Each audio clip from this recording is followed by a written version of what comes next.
यतिखेर कसैले ठूलो आवाजमा सोध्छ भने देश केले चलेको छ, देशको अर्थतन्त्र कसरी चलेको छ भनेर सोधिरहन्छ भने तपाईँ भनिरहन सक्नुहुन्छ, नेपालीहरू जो परदेशमा श्रम गरिरहेका छन् उनीहरूले पठाएको रेमिटेन्सले देश चलेको छ। चलेको नभनौं, देश बामे सरेको छ, दौडिन सकेको छैन, बामे सरेको छ। तपाईँ यसरी बुझ्नुहोस्, तपाईँ भोक लाग्यो र छिमेकीमा गएर बस्नुभयो भने तपाईलाई एक छाक छिमेकीले मिठो बनाएर खुवाउँछ, तर सधैँ त उसले खुवाउन सक्दैन, सधैँ पाल्न सक्दैन नि। भएको त्यही हो, तपाईँ परदेशमा हुनुहुन्छ, तपाईँ अस्थायी रूपमा स्थायी रूपमा केही समयको लागि परदेश बस्नुहुन्छ, तपाईले कमाएको पैसा देशमा रेमिटेन्स मार्फत पठाउनुहुन्छ र त्यही रेमिटेन्सको केही अंशले देशका नेताहरू चलेका छन्। तपाईले पठाएको रेमिटेन्सको केही अंशले देशका नेताहरूले राम्रो गाडी चलेका छन्, मिठो खाना खाएका छन्, चिल्लो बाटोमा हिँडेका छन्। अनि भन्नुपर्छ तपाईले देशलाई रेमिटेन्स मार्फत केही योगदान दिनुभएको छ होला। तपाईले लाखौं करोडौं डोनेसन रूपमा दिन नसक्नु भएको होला। तपाईको 50 डिग्रीमा तपाईले पसिनै पसिना, शरीरभरि पसिना निकालेर कमाएको सम्पत्ति पठाएको रेमिटेन्सको केही अंश नेपालका सारा नेताहरूले पाएका छन्, नेपालको विकास संरचनामा लगानी भएको छ। यस अर्थ तपाईको रेमिटेन्सले, तपाईको रेमिटेन्सको मार्फत तपाईको लगानी भएको छ देशमा।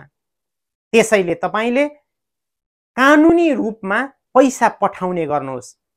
यतिखेर हुन्डी कारोबार संसारभरि मौलाएको छ। नेपालमा नि हुन्डीको यति समातियो उति समात्यो भनेर समाचारहरू आइरहेको छ। केही समय अगाडि जापानको चिबा प्रान्तमा पनि एक नेपालीले 12 करोड लिएर फरार भए भनेको समाचार जापानका मिडियाहरूमा आए। अनि केही समयपछि फेरि अर्को समाचार आयो, उनी त हुन्डी कारोबारी पो रहेछन्। हो, तपाईले विश्वास गरेर तपाईको टोल छिमेक अथवा पल्ला गाउँको, तल्ला गाउँको, माखला गाउँको कोही भाइ भतिज होला, उसले हुन्डीको कारोबार गर्ला, उसलाई विश्वास गरेर तपाईले यसरी पैसा हस्तान्तरण नगर्नुहोस्। तपाईले पठाएको पैसा तपाईँ 2-4 हजारको रूपमा तपाईँ लाखौं कमाउनु होला, हजारौं कमाउनु होला, अनि 2-4 हजार सेभ गर्नको लागि हुन्डी मार्फत नेपाल पैसा पठाउनु होला। यदि त्यसो गर्नुहुन्छ भने यो काम आजैबाट छोडिदिनुहोस्। यो गैर कानुनी पैसा पठाउने धन्दा तपाईँ जुनसुकै बेला पनि तपाईका कारोबारी समातिन सक्छन्। तपाईका हुन्डी कारोबार गर्ने व्यक्ति समातियो भने तपाईको पैसा पनि खस्न सक्छ अनि तपाईले दुःख गरेर कमाएको के अर्थ।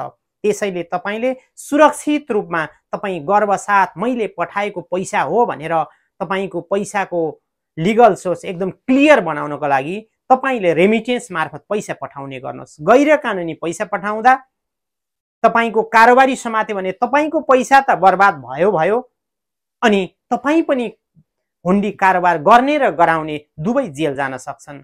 तपाईको भविष्य अन्धकार हुन सक्छ, तपाईँ कानुनी फन्दामा पर्न सक्नुहुन्छ। यसैले तपाईँ विदेशमा रहनुहुन्छ भने यसरी हुन्डी कारोबार मार्फत पैसा कहिले पनि नपठाउनुहोस्। यही हुन्डी कारोबार मार्फत पैसा पठाउने हुँदा हेर्नुहोस् न, भर्खरै तपाईले सुन्नुभयो नि, 12 करोड लिएर नेपाली फरार भएको जापानको चिबा प्रान्तको यो ज्वलन्त उदाहरण तपाईहरुले सुनिरहनु भएको छ नि।